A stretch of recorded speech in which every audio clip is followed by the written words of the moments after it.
Barry exploded at the Emmys this year for its acclaimed second season with 17 nominations across the board, including Best Comedy Series. I'm Rob Licuria, Senior Editor here at Gold Derby, and I'm here with one of the show's nominees, David Wingo, the composer for the show. First of all, David, congratulations on your first Emmy nomination. Talk us through the morning of when you found out that you were nominated. Oh, thank you so much.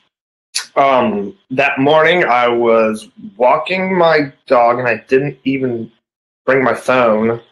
I intended to, but I accidentally left it, so I got home.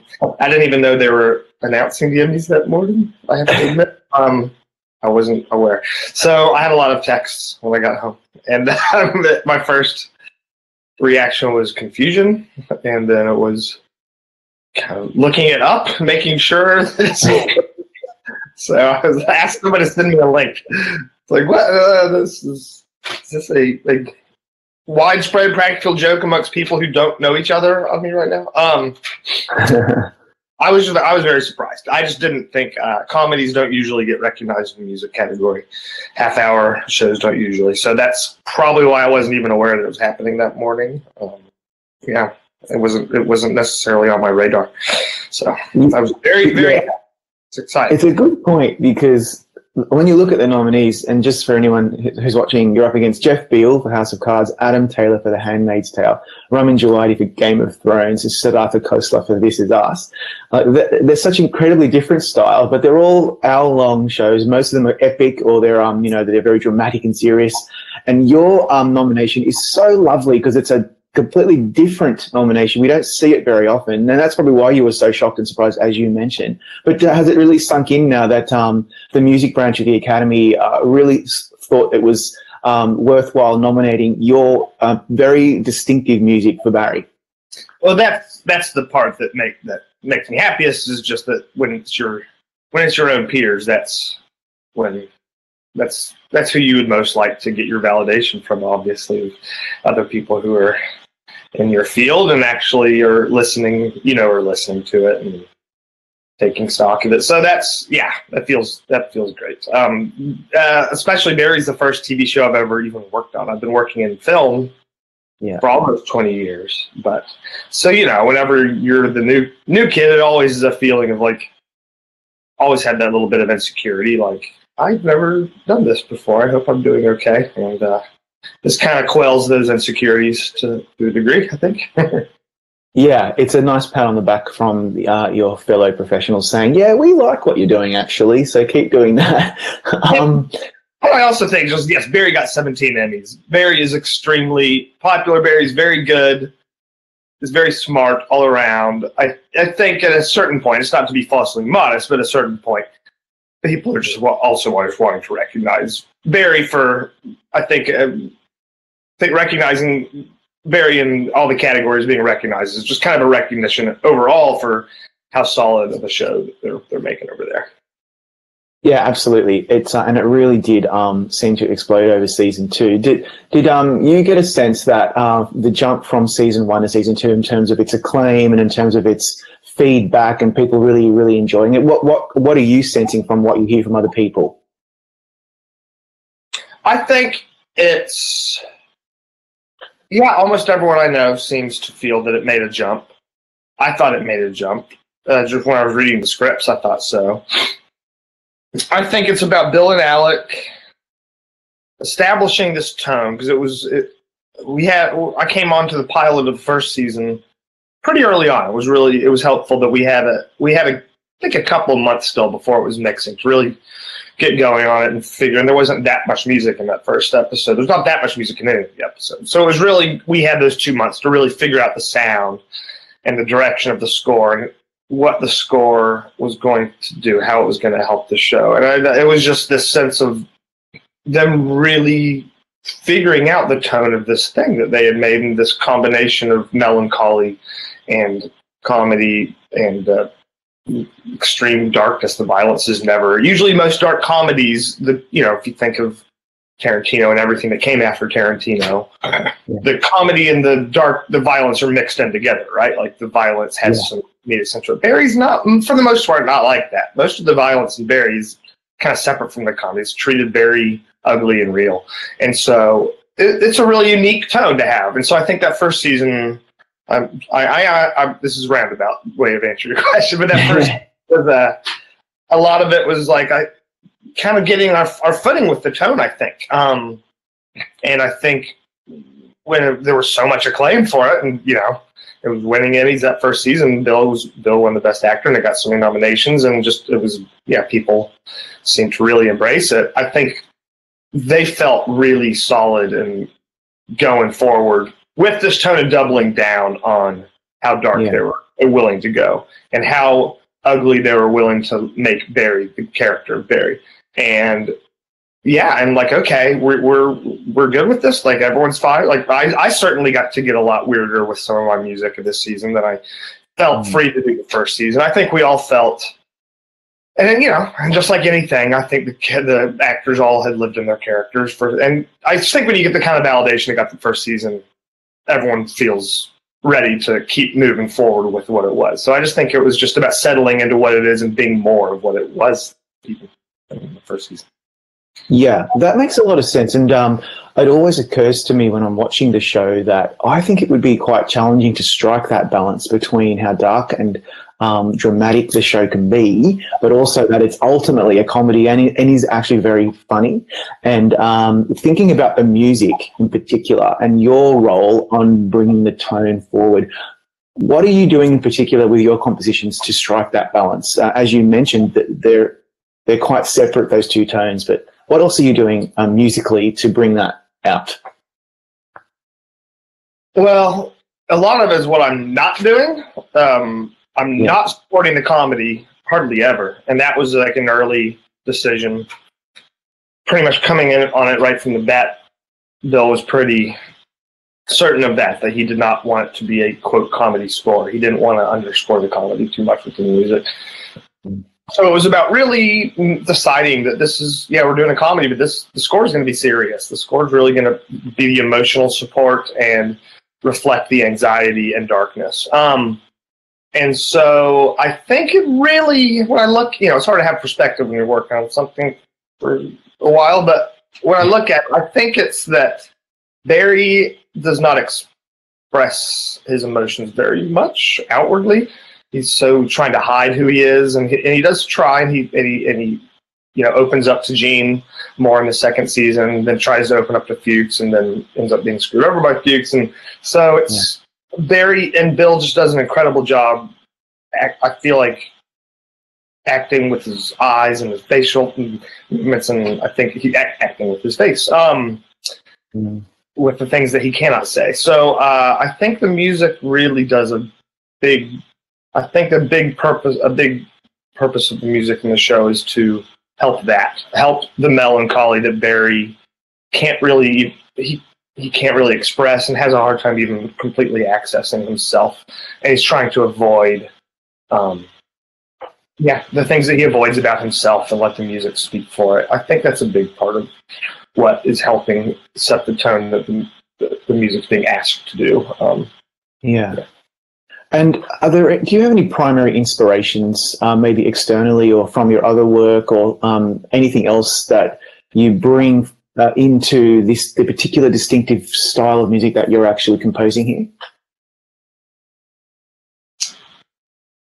Yeah, I mean, a lot of it's really minimal music. And they were, when I came on the pilot, just the stuff that the editors were putting in, Kyle Ryder and Jeff Buchanan, stuff that they were putting in that Bill was responding to was very minimal, a lot of sound designy, droney kind of things, some synth-based stuff, and then I scored the movie Midnight Special by Jeff Nichols, and there's a lot of very heavy, deep, bassy Moog pulses, and Bill responded to that. So I think just that beginning phase, we're just trying to find the sound. So started using the synth, the Moog a lot, and he responded to that. Then it was about some finding instrumentation that could be used for the melancholy as well as for the darkness. And they had this toy accordion and a melodica, and those really worked well. Anyway, and I think as the instrumentation came along,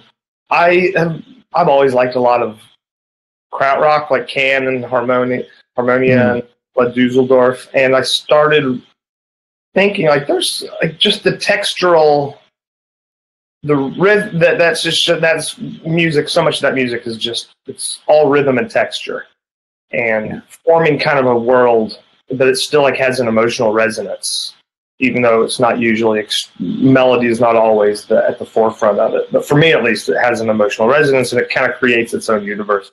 And just with making these kind of melodica loops and a lot of guitar loops, I was doing a ton of guitar loops. And the sense that started striking me that there was some of these kind of kraut rock influences. And so I don't know if it was an influence or not, as much as whatever you're listening to, that's always like on my revolving playlist. And so I might have kind of kept moving forward with that once I kind of started seeing the similarities myself. The episode that's been submitted to Emmy voters is What, which I think is episode 4. And I say what because it's like an exclamation mark and a question mark in it. Why was that episode in particular the one that was chosen as representative of your work for season 2? I think it was an episode that just kind of what we're talking about, the different purposes that the score is being asked to serve in the show. I think it kind of had examples of all of them. There was whereas some don't. Some just has like episode 7 of season 2. I really love the music in it, but it's just all darkness. It's just pure, ugly, degraded sounds. Like and I was excited. I was as proud of that as anything, but it was like, that's just kind of one tone. I wanted to have put something out there that kind of showed a little more range of what the score is trying to do, at least. And so there's Barry and Sally have their own theme. It's kind of a sad piano theme. That's over scene of him kind of giving her a pep talk. And when he's really sharing himself for once and kind of basically saying like, you don't have to be who you are, which is what he kind of states the theme of the show in a way almost. And about the question that the show's asking. And then there's a Fuchs Barry theme that first pops up in season 1 when he goes back to rescue him from being killed from Goron. And so it's like a kind of a melancholy version of that. And so those are two very distinct melodic things. There's not always a lot of melody in the score. So there's those. There is the really sound design heavy, anxiety-laden thing that when he goes back to the hotel with the plan to kill Sally's ex. And so there's a lot more of that in season 2 than there was in season 1, of really tense, driving, ugly stuff like I was just mentioning. So I liked that was in there. And then the main thing was the scene over him being caught by Fuchs admitting to Moss's murder. Or not Fuchs, by Loach, Detective Loach. Yeah. Fuchs frames him. That was a reprise of the track when Moss realizes it at the very end of season 8 in episode 1. And we hadn't gotten to revisit that theme. And so Kyle Ryder, the editor, put it in there, and Bill just immediately responded to it. Like, and Kyle wrote me, he's like, "Oh, Bill said he got goosebumps from hearing this over this scene. Like, do a new version of this over this for nice. Loach discovering." And it just slid in perfectly. And I don't know if it was because it was a callback to that one from Moss discovering it, and then you call back to it when kind of the bookends of this, like Loach knowing that it was Barry and finally knowing it. But it just really, I thought it worked well. And the fact that Bill thought it worked so well made me think like this is probably the episode to put forth. Yeah. Have you started working on season 3 yet, or is it still too early for that? And I am not. I'm sure they are. Yeah. So they're thinking in the second that they got done with season 2. Yeah. Don't know anything about it. I don't know what they're doing. Nothing. Yeah. Because you would come in later, right? Obviously, that's how it generally seems to work. Yeah, they're always still shooting when I come in. So I don't have much of their... I'm working on Kidding right now, the Jim Carrey, Michelle Gondry, Dave Holstein show on Showtime, and I think we're still on episode 1 of season 2. And yeah, they're deep in the thick of shooting and editing, so it's really... their attention is valued currency. So it's the same thing with Barry, like in the first 4 or 5 episodes I'm scoring, like when I can get their attention, of extreme value, because they're very busy, and in some cases they're still writing. Even they're still like working on revisions to the script. So showrunners are very busy, very busy people. So, no, that's a good thing. I know we have my themes established, and so that's kind of what is nice about TV versus films. We're coming back to this, and we already have the score established. So while I still want it's still a collaboration between myself and them, I like having that we still have a template for how to move forward. So even though I don't necessarily get their undivided attention much, we have the setup what the score is going to do. And they still do have the time to meet with me to go through every episode, so they still give me more than enough for me to work with. Yeah. One final non-Barry question, if you don't mind. I usually ask this for when I'm speaking to composers, because I am like a huge film and TV score fan. And as a film and now TV composer yourself, are there any scores that over the years that you've just gravitated to and just love? Because we all have those. Even non-professionals like myself love TV and film music. What about you? What do you love? Oh, I have so many. When I was a kid, film music, like getting into film scoring, was not something that I aspired to do until my best friend was David Gordon Green, and I did some of his student films because I was just making ambient music on my 4-track cassette recorder and sending him tapes of it, and he put something over one of his student films and went forward from there. So I've always been a huge music nerd and like record collector, and so there was certainly film music involved, but film music was not necessarily my first love. But that said, the ones that I was initially the Edward Scissorhands score, Danny Elfman's Edward Scissorhands score when I was 16 made a huge impression on me, and I can't say that I've sat and listened to it probably in 20 years, but I listened to it all the time back then. That made a giant impression.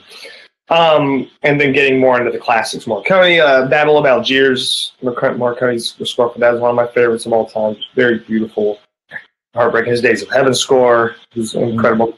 Recent, The Hateful Eight theme is just insane. And of more recent contemporary, Cliff Martinez's Solaris is probably my favorite. Probably the one I do most. Just in terms of like what that movie is, just like the mixture of this cosmic sci-fi and love story, and just like boom, he nails it. I wish he would be given the resources to make another massive score like that. Hopefully he will. It's hard to get that kind of budget from studios anymore, but wow, it is really special. The John Bryan's score for all the P.T. Anderson, but especially for Eternal Sunshine, Michel Gondry, one of my favorites. Mm-hmm. And and they could go on and on. Yeah, we could spend a whole 20 minutes on it.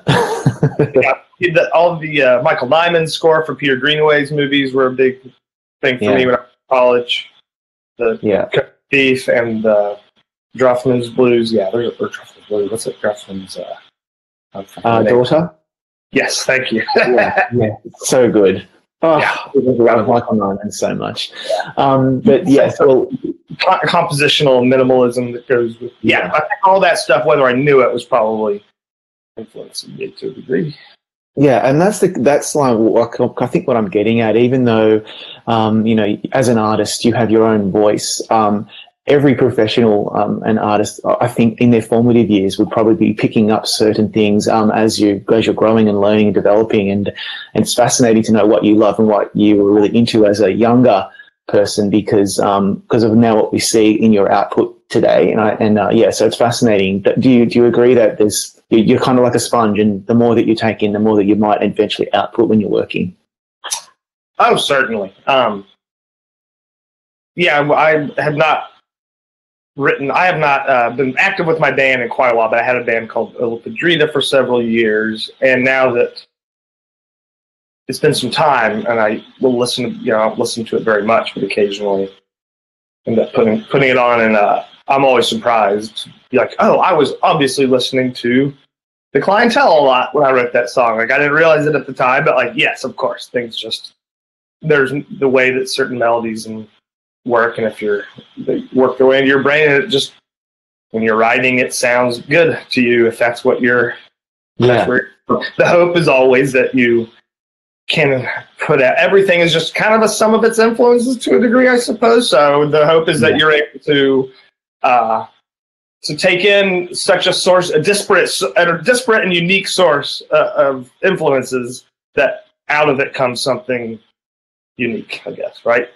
Yeah, absolutely.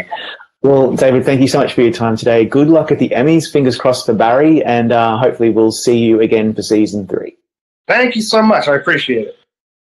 Derbyites, go to goldderby.com, make your predictions, and compete against know-it-alls like me, and press subscribe so you can watch other interviews with